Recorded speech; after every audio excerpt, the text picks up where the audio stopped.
এই হাদিসটির প্রেমে পড়ে গেছি, তো আপনারাও শুনে যান।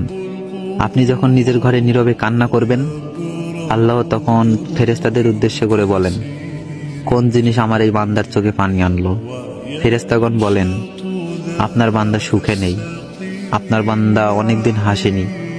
এই বলে ফেরেশতাগণ কান্না করতে থাকেন এবং আল্লাহকে বলেন, হে আমার রব, আপনি তো জানেন আপনার এই বান্দার হৃদয়ে কি রয়েছে, অতএব আপনি তার জন্য সবকিছু সহজ করে দিন। আল্লাহ বলেন, আমার এই বান্দা এমন কিছু জীবন থেকে হারিয়ে ফেলেছে যে সে অধিক ভালোবেসেছিল। অতএব আল্লাহ বলেন, আমি শপথ করছি, আমার বান্দা যা তার জীবন থেকে হারিয়েছে তার চেয়ে উত্তম জিনিস আমি তাকে এনে দিব, যা দেখে দুনিয়া ও আখিরাতে সবাই বিস্মিত হবে।